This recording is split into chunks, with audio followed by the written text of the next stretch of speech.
अस्सलामुअलैकुम व्यूअर्स, कैसे हैं आप लोग। उम्मीद करता हूं तमाम दोस्त खैर खैरियत से होंगे, फिटफाट होंगे। Welcome to my YouTube channel बजीज़ पेट्स हाउस।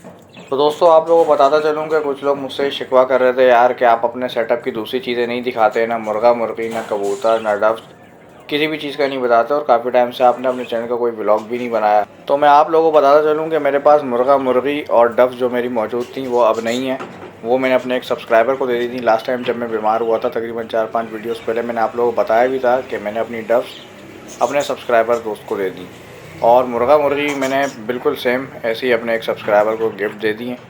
क्योंकि जब मैं बीमार पड़ा था, मेरे लिए इतने सारे परिंदे संभालना बहुत मुश्किल हो रहा था। लेकिन मेरे पास कबूतर मौजूद हैं। ये देखें, ये कबूतर मेरे पास रूम में मौजूद हैं, जो बर्ड्स रूम में अपना रेनोवेट करना चाह रहा था कलर वलर करके। वो भी तकरीबन मैं समझे कि काम कर ही रहा था, और काम के दौरान मेरी अचानक तबीयत ख़राब हुई थी, जो कि बहुत शदीद तबीयत ख़राब हुई थी। मेरा ये बर्ड्स रूम भी रह गया, और इनकी ब्रीडिंग प्रोग्रेस भी मतलब यहीं पे ऐसी ही चल रही है।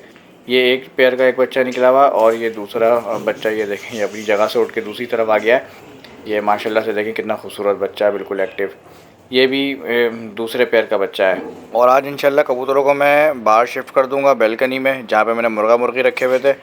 और दोस्तों, अभी मेरी नज़र पड़ी, ये देखें फ़ीमेल मुझे थोड़ी चेंज लग रही है। इसके सर वगैरह थोड़ा डैमेज है, इसके परवर झड़े में। इसको चढ़ के देखता हूँ ज़रा कि इसके साथ अचानक क्या मसला हो गया यार, चेक तो करूँ। मैं तो वो वाली फ़ीमेल देखने के लिए ऊपर चढ़ा था, ये दूसरी फ़ीमेल भी देखें, ये भी थोड़ी डिस्टर्ब है और इसके पर भी थोड़ा डैमेज है। ये तो थोड़ी गड़बड़ वाली बात है। इसको चेक करते हैं, क्योंकि वो पाइड की जो फीमेल है वो तो फुल अंडों पे थी। मैंने कल उसको चेक करा था, तो मुमकिन है कि उसने अंडा वंडा दिया हो, या मतलब पता नहीं क्या हुआ। ये सेटअप में दोनों की आपस में लड़ाई हुई हो। इसको चेक करते हैं। वैसे ये स्पेंगल की जो फीमेल है ये बहुत ज़्यादा एग्रेसिव है। इससे पहले भी इस खाने के अंदर एक येलो फीमेल वाला पेयर था अर्ली पाइड के साथ, आप लोगों को याद होगा। इसने उसको भी बहुत मारा था, और मजबूरन मुझे उस पेयर को शिफ्ट करना पड़ा ताकि मैं उसकी ट्रीटमेंट कर सकूं। और उस पेयर की रिप्लेसमेंट में मैंने ये पाइड की फ़ीमेल वाला पेयर इस खाने में छोड़ा था, लेकिन इसने तो इसको भी डैमेज कर दिया। ये फ़ीमेल मैंने भी निकाली है पकड़ के। काफ़ी मुश्किल हुई मुझे पकड़ने में। उड़ने उड़ने में तो ये बिल्कुल सही है, एक्टिव है, लेकिन इसके पर पे देखें खून लगा हुआ, डैमेज है ये। और जिस मटकी पे ये बैठी हुई थी, इस मटकी के अंदर पता नहीं पाइड ने अंडा दिया, बल्कि ये रहा अंडा। ये देखें माशाल्लाह से, वो अंडा तो उसने दे दिया है, लेकिन ये अंडा अब सही है या नहीं ये कंफर्म नहीं है, क्योंकि इस मटकी के पीछे ही मेरा ख्याल से लड़ाई हुई है। और ये भी डैमेज है, इसके भी सर वर के बाल वाल काफ़ी डैमेज हुए हैं। और उसका तो ये देखें, ये पर ही बिल्कुल डैमेज हुआ हुआ है, पर भी। और आँख के पीछे से इसके थोड़े से बाल वाल भी डैमेज हुए हैं। और ये फ़ीमेल यार, ये बहुत एग्रेसिव है। इसने मेरी येलो वाली फ़ीमेल को, जबकि वो बहुत शरीफ और बहुत खूबसूरत फ़ीमेल है, उसका मेल भी बहुत ज़्यादा खूबसूरत है, इसने उसको भी बहुत बुरी तरह से मारा था, बहुत डैमेज करा। तो अभी ये पेयर मैंने बिल्कुल ही अलग कर दिया है। लास्ट टाइम तो मैंने दूसरा पेयर निकाल दिया था इसमें से, लेकिन अभी मैंने वो स्पेंगल की फ़ीमेल वाला पेयर बिल्कुल ही हटा दिया है। और जैसे ही वो हटाया मैंने, तो ये फ़ीमेल इस मटकी पर आ गई, और ये इसी फ़ीमेल का अंडा हुआ। क्योंकि कल मैंने चेक करा था तो ये फुल अंडे पे थी, मतलब फुल लोडेड थी। इसकी ये कंडीशन थी कि ये किसी भी टाइम पे अंडा दे दे।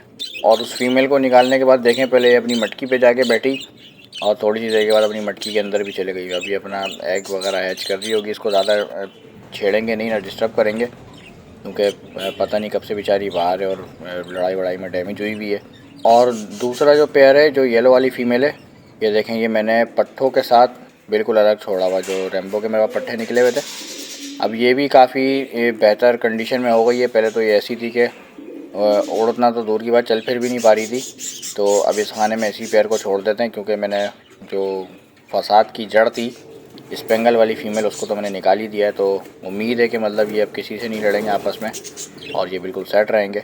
कॉलोनी में दोस्तों ये प्रॉब्लम आती रहती है, कभी कोई किसी से लड़ता है, कभी कोई किसी से लड़ता है। तो ये चीज़ें मैनेज करना, इसको हैंडल करना, ये भी बहुत अहम बात है। और बाज़ औक़ात तो दोस्तों ये सिचुएशन बहुत इजीली हैंडल हो जाती है, लेकिन बाज़ औक़ात बहुत मुश्किल पेश आती है, क्योंकि कभी किसी के अंडे हों, किसी के बच्चे हों, तो उनको भी शिफ्ट करना पड़ता है। और लास्ट वीडियो में हमारे भाई ने हमें कमेंट्स करा था अपने तोतों के मसले के हवाले से, इनको भी गाइड करते चलेंगे इंशाल्लाह इसी वीडियो में।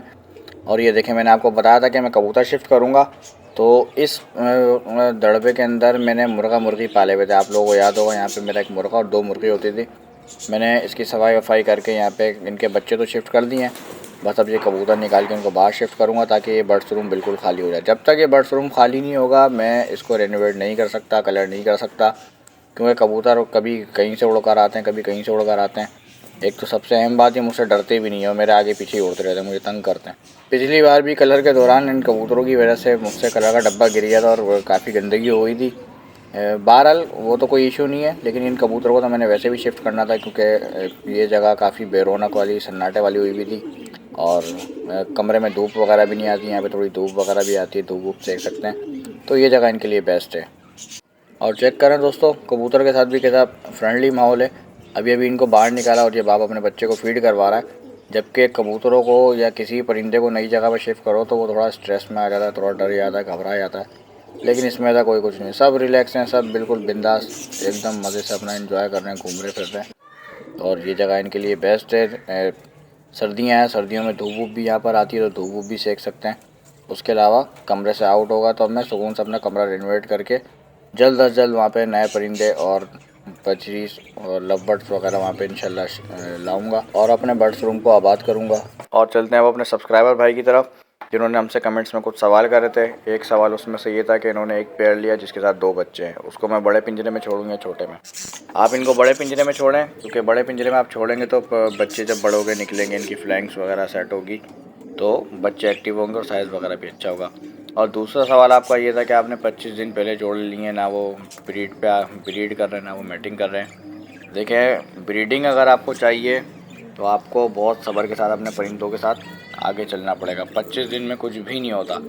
सिर्फ बजीज नई जगह पे सेट होने में बाज़ औक़ात 2-2 महीने भी ले लेते हैं। ये आप जब बड़ा पेयर लेकर आते हैं तो वो पुरानी जगह का आदी होता है और नई जगह पे सेट होने में बहुत टाइम ले लेता है। बाज़ औक़ात तो ऐसा भी होता है कि वो ब्रीड ही नहीं करता। क्यों? क्योंकि नई जगह उसको पसंद नहीं आती, वो डिस्टर्ब रहता है, स्ट्रेस में रहता है, तो फिर वो ब्रीड नहीं करता। कभी भी आपको ब्रीड लेना हो किसी भी परिंदे से तो कोशिश करा करें आप पट्ठे परचेज़ करें। पट्ठे परचेज़ करने के बाद आप उनको अपने पास जवान करें, बड़े करें, फिर उनसे ब्रीड लें। ये जो आप वीडियो देख रहे हैं ये मेरे अपने सेटअप की वीडियो है, मेरे अपने घर के परिंदे। ये जब मैंने परचेज़ करे थे, पट्ठे परचेज़ करे थे, और ये मेरी जगह के ऐसे आदी हो गए हैं, मेरे सामने ये मैटिंग भी करते हैं। जब खा पी रहे होते हैं मैं आके खड़ा भी हो जाऊँ तो ना ये मुझसे डरते हैं, ना घबराते हैं, ना भागते हैं। क्यों? क्योंकि जो मैंने इनको बचपन से माहौल दिया है ये उसी माहौल के आदी हो चुके हैं। मैं तभी सबको रिकमेंड करता हूँ कि पट्ठे लेके पालें, उनसे ब्रीड लें। ब्रीड लेने का सबसे सही और बेस्ट तरीका तो यही है। दूसरा ये कि ऐसा भी होता है कि आप बड़े पेयर लेकर आएँ, वो भी आपके पास ब्रीड करते हैं, लेकिन वो आपको बहुत देखभाल के लेना पड़ता है कि आप ज़्यादा बड़ी एज का ना ले लें। बिल्कुल ऐसा ना ले लें कि जो बिल्कुल ब्रीडिंग कर कर के एक्सपायर हो चुका हो, आप वो लेकर आ जाएँ, फिर आप इंतज़ार कर रहे हो कि अब ब्रीड करेगा तब ब्रीड करेगा। तो ऐसे पेयर आपके पास ब्रीड नहीं करते। तो बड़ा पेयर ख़रीदने के लिए आपको लाजमन बिल्कुल एक्सपर्ट होना पड़ेगा। आपको परिंदे की पहचान समझ बिल्कुल अच्छे से होनी चाहिए, तो ही आप बड़ा अच्छा पेयर परचेज़ कर सकते हैं। और ऐसा पॉसिबल आप बहुत अच्छा पेयर लेकर आए हों लेकिन वो नई जगह पर सेट होने में थोड़ा सा टाइम ले रहा हो, आप उसको टाइम लेके देखें। आप उसको टाइम दें, डिस्टर्ब ना करें, मटकी वगैरह ना छेड़ें और ज़्यादा परिंदे के पास अपना टाइम ना गुजारें, क्योंकि वो हो सकता है इन चीज़ों का आदी ना हो, इन चीज़ों से डिस्टर्ब हो रहा हो। फिर उसको थोड़ा सा ब्रीडिंग फार्मूला वगैरह यूज़ करवा के देखें, मुमकिन है कि वो आपके पास ब्रीड कर दे। और ब्रीडिंग टिप्स और ब्रीडिंग फार्मूले के हवाले से मेरे चैनल पे वीडियोस मौजूद हैं, आप जाके वो वॉच करें, आपको इंशाल्लाह ज़रूर फ़ायदा होगा उससे। तो दोस्तों ये देखें, अभी धूप आ गई है कबूतरों के पास, और कबूतर देखें सर्दी में धूप वूप सेकेंगे तो यहाँ पे बिल्कुल सेट रहेंगे, अच्छे से रहेंगे। इनको दाना वगैरह मैंने डाल दिया है और इसके बाद इनको मैं बंद कर दूँगा। तो दोस्तों ये थी आज की हमारी वीडियो पसंद आई तो वीडियो को लाइक और हमारे चैनल को ज़रूर सब्सक्राइब करें। मिलेंगे इंशाल्लाह नेक्स्ट वीडियो में, जब तक के लिए अपना ख्याल रखें और हमें भी दें इजाज़त। अल्लाह हाफिज़।